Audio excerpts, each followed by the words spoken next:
آپ اتنے مہمان نواز تھے کہ آپ تب تک کھانا نہیں کھایا کرتے تھے جب تک آپ کے دسترخوان کے اوپر آپ کے ساتھ کوئی مہمان نہیں شامل ہو جاتا تھا۔ اور کتب تفاسیر میں ملتا ہے کہ آپ کے گھر کے 4 دروازے تھے، مہمانوں کے لیے آپ کے چاروں دروازے کھلے رہتے تھے۔ اور ایک مرتبہ کیا ہوا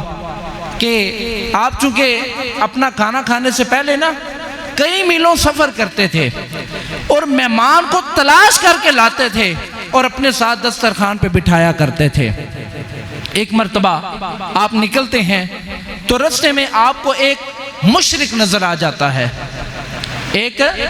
مشرک نظر آ جاتا ہے، شرک کرنے والا دکھائی دیتا ہے۔ آپ اس کو اپنے گھر میں لے آتے ہیں، لیکن جب آپ کو پتہ چلتا ہے کہ یہ تو شرک کرنے والا ہے تو آپ اسے فرماتے ہیں کہ اللہ کا شرک کرنے سے توبہ نہیں کر لیتے تب تک میں تمہیں اپنے دسترخوان پہ نہیں بٹھاؤں گا۔ تو وہ آگے سے کہنے لگا کہ ابراہیم، میں تو جس کی پوجا کرتا ہوں وہ نہیں چھوڑوں گا، تم نے اگر کھانا مجھے نہیں کھلانا تو ٹھیک ہے، میں چلا جاتا ہوں۔ تو وہ مشرک اٹھ کے چلا جاتا ہے۔ فوراً اللہ رب العزت نے وحی نازل کی اور جبریل علیہ السلام کو بتا کے بھیجا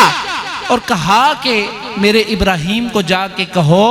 کہ وہ جو مشرک ہے وہ 70 سال سے میرا شرک کر رہا ہے اور 70 سال سے میں نے آج تک اس کا نوالا بند نہیں کیا،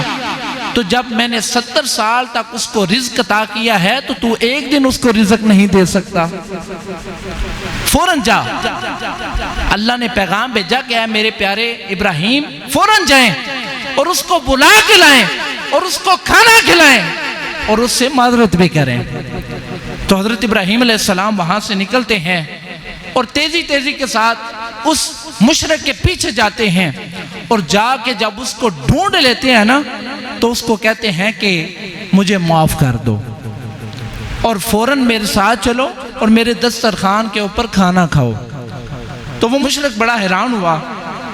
حیرانی کے عالم میں کہنے لگا کہ ابراہیم، پہلے تو تم نے یہ شرط رکھی تھی کہ جب تک تم اپنے میرے رب پہ ایمان نہیں لاؤ گے میں تمہیں کھانا نہیں کھلاؤں گا، اور اب تھوڑی دیر گزری ہے کہ تم میرے پیچھے آ گئے ہو۔ تو حضرت ابراہیم علیہ السلام نے ماجرا بتایا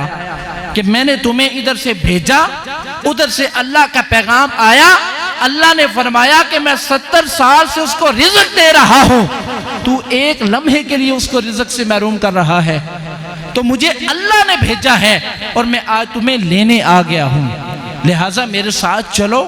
اور وہ کھانا کھاؤ اور کھانا کھا کے تم اپنے رستے پہ چلے جانا۔ تو وہ مشرک کہتا ہے کہ لیکن ابراہیم میری شرط ابھی بھی وہی ہے، کھانا میں کھا لیتا ہوں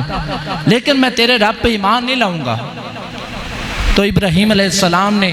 فرمایا کہ تو اپنی ہر شرط کے ساتھ کھانا کھا سکتا ہے،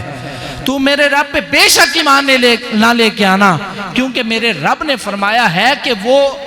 اگر میرے اوپر ایمان لاتا ہے یا نہیں لاتا، اے ابراہیم جا کے اس کو فوراً کھانا کھلاؤ۔ تو جب اس مشرک نے یہ سنا تو اس کے دل کی دنیا بدل جاتی ہے، اللہ کا لطف و کرم یاد آ جاتا ہے اور دل میں سوچتا ہے کہ یار وہ اتنی بڑی کریم ذات ہے کہ میں 70 سال سے اس کے ساتھ شرک کر رہا ہوں، اس کی عبادت سے منہ موڑ رہا ہوں، بتوں کی پوجا کر رہا ہوں، اور وہ اتنی کریم ذات ہے کہ اس نے مجھے پھر بھی اپنے دسترخوان پہ بلا لیا ہے۔ وہاں دل کی دنیا بدلتی ہے، جاتے ہوئے سوچ رہا ہے کہ وہ اتنی بڑی کریم ذات ہے، تو جب دسترخوان پہ پہنچتا ہے تو کھانا شروع کرنے سے پہلے ابراہیم علیہ السلام کو عرض کرتا ہے کہ حضور میں آپ کے رب پہ ایمان لاتا ہوں اور میں یہ وعدہ کرتا ہوں کہ آج کے بعد میرا بھی رب وہی ہے، آپ کا بھی رب وہی ہے۔ صرف اللہ کی ایک صفت کی وجہ سے کہ وہ اتنا مہربان ہے، وہ اتنا سخی ہے، وہ اتنا کریم ہے کہ مشرکوں کو بھی اتنا ہی رزق فراہم کرتا ہے۔